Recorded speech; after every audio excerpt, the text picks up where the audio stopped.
مدینہ کی صبح، ہوا میں ایک عجیب سی تازگی ہے۔ گلیاں خاموش ہیں مگر دلوں میں ایک نئی امید جاگ رہی ہے۔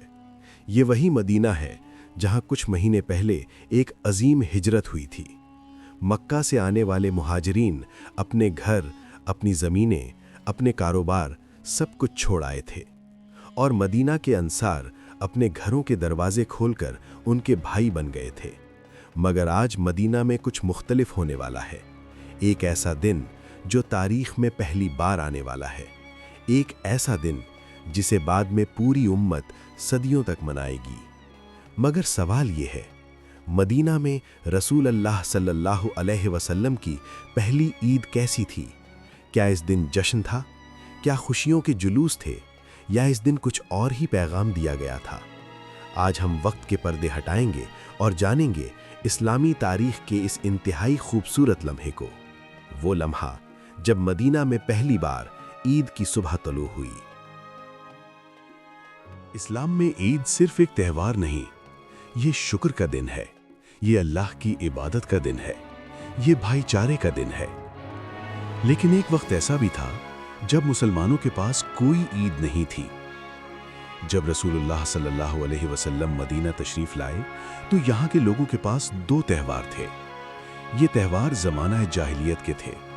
لوگ ان دنوں میں کھیلتے تھے، تفریح کرتے تھے اور جشن مناتے تھے۔ مگر اسلام نے انسان کو صرف تفریح نہیں سکھائی، اسلام نے انسان کو اللہ کے ساتھ تعلق سکھایا۔ اسی لیے مدینہ میں ایک دن رسول اللہ صلی اللہ علیہ وسلم نے ایک ایسا اعلان فرمایا جس نے تاریخ بدل دی۔ یہ اعلان تھا عید الفطر اور عید الاضحیٰ کا۔ مگر سوال اب بھی باقی ہے، مدینہ میں رسول اللہ صلی اللہ علیہ وسلم کی پہلی عید کیسی تھی؟ اس دن کیا ہوا تھا؟ صحابہ کرام کے دلوں میں کیا جذبات تھے؟ اور رسول اللہ صلی اللہ علیہ وسلم نے امت کو اس دن کیا سبق دیا تھا؟ آئیے وقت کے سفر پر چلتے ہیں۔ مدینہ میں ہجرت کے بعد کا ماحول۔ سن 1 ہجری۔ مدینہ کی گلیاں ابھی نئی اسلامی تہذیب کو دیکھ رہی تھیں۔ مہاجرین مکہ سے آ چکے تھے، انصار نے انہیں اپنے گھروں میں جگہ دی تھی، بھائی چارے کی مثالیں قائم ہو رہی تھیں۔ رسول اللہ صلی اللہ علیہ وسلم نے مسجد نبوی کی بنیاد رکھی۔ یہ مسجد صرف عبادت کی جگہ نہیں تھی، یہی عدالت تھی، یہی پارلیمنٹ تھی، یہی مدرسہ تھا، یہیں سے اسلام کی نئی سوسائٹی بن رہی تھی۔ لیکن اس نئی سوسائٹی کو کچھ نئی روایات بھی چاہیے تھیں۔ ایک دن رسول اللہ صلی اللہ علیہ وسلم نے دیکھا کہ مدینہ کے لوگ دو خاص دنوں میں کھیلتے اور خوشی مناتے ہیں۔ آپ صلی اللہ علیہ وسلم نے پوچھا، یہ دن کیا ہیں؟ لوگوں نے جواب دیا، ہم زمانہ جاہلیت میں ان دنوں میں کھیلتے اور جشن مناتے تھے۔ یہ سن کر رسول اللہ صلی اللہ علیہ وسلم نے ایک ایسا اعلان فرمایا جو ہمیشہ کے لیے امت کی پہچان بن گیا۔ آپ صلی اللہ علیہ وسلم نے فرمایا، اللہ نے تمہیں ان 2 دنوں کے بدلے 2 بہتر دن عطا کیے ہیں، عید الفطر اور عید الاضحیٰ۔ یہ اسلام کی پہلی عیدوں کا اعلان تھا، مگر ابھی ایک تاریخی دن آنے والا تھا۔ مدینہ میں پہلی بار عید الفطر کی صبح طلوع ہونے والی تھی۔ پہلی عید الفطر کی صبح۔ رمضان کا مہینہ ختم ہو چکا تھا۔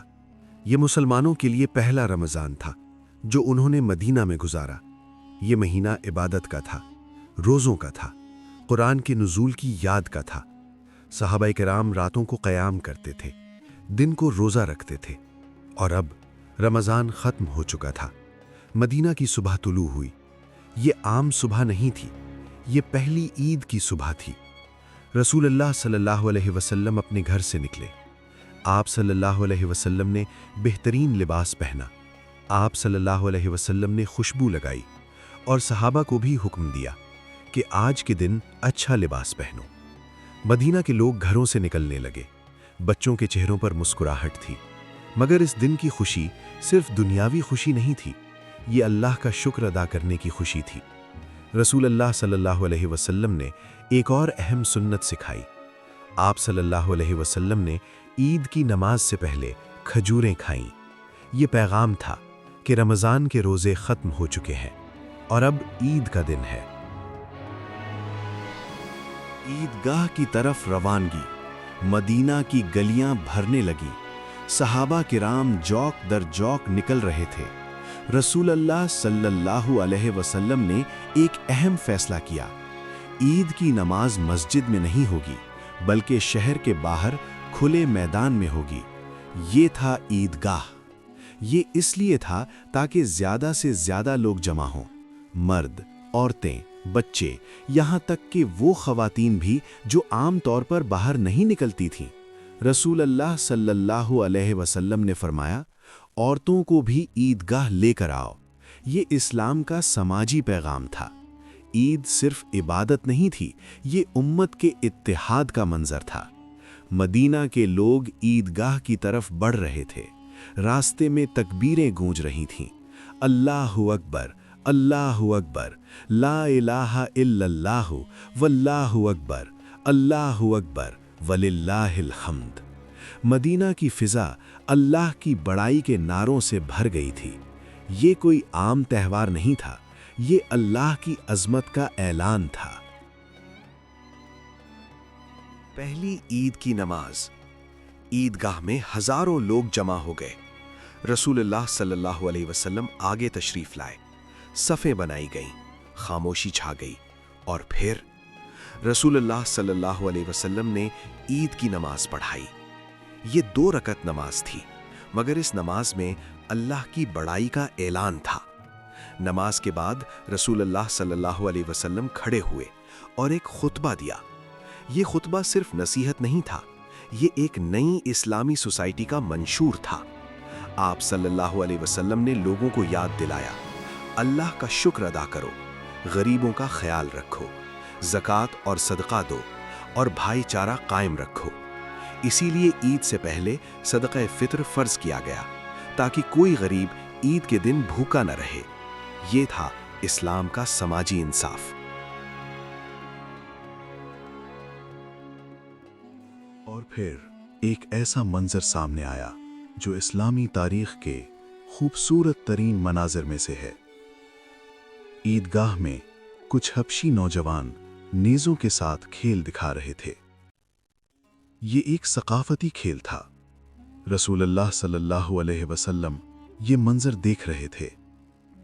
اسی دوران ام المؤمنین حضرت عائشہ رضی اللہ عنہا بھی وہاں تھیں۔ وہ یہ کھیل دیکھنا چاہتی تھیں۔ رسول اللہ صلی اللہ علیہ وسلم نے انہیں اپنے پیچھے کھڑا ہونے دیا۔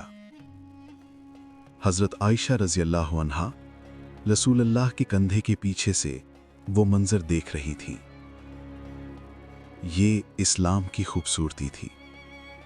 یہ دین سختی کا نہیں تھا، یہ دین توازن کا تھا۔ عبادت بھی، خوشی بھی، روحانیت بھی، اور انسانی جذبات کی قدر بھی۔ رسول اللہ صلی اللہ علیہ وسلم مسکراتے ہوئے یہ منظر دیکھتے رہے۔ یہ تھی مدینہ میں رسول اللہ کی پہلی عید۔ سادگی، عبادت، اخوت اور خوشی کا حسین امتزاج۔ مدینہ کی وہ پہلی عید آج بھی امت کے لیے ایک سبق ہے۔ عید صرف نئے کپڑوں کا نام نہیں، عید صرف کھانے پینے کا دن نہیں، عید اصل میں 3 چیزوں کا پیغام ہے۔ پہلا پیغام اللہ کا شکر، رمضان کی عبادت کے بعد عید شکر کا دن ہے۔ دوسرا پیغام اخوت اور محبت، عید کا دن دلوں کو جوڑنے کا دن ہے۔ تیسرا پیغام غریبوں کا خیال، اسی لیے اسلام نے صدقہ فطر فرض کیا تاکہ کوئی شخص عید کے دن محروم نہ رہے۔ اگر ہم واقعی عید منانا چاہتے ہیں تو ہمیں مدینہ کی پہلی عید کو یاد رکھنا ہوگا۔ وہ عید جس میں تکبر نہیں تھا، نمائش نہیں تھی، صرف شکر تھا، محبت تھی اور اللہ کی یاد تھی۔ شاید اگر آج ہم اپنی عیدوں کو مدینہ کی اس پہلی عید کے قریب لے آئیں تو ہماری زندگیوں میں بھی وہی برکت آ جائے جو صحابہ کرام کے دلوں میں تھی۔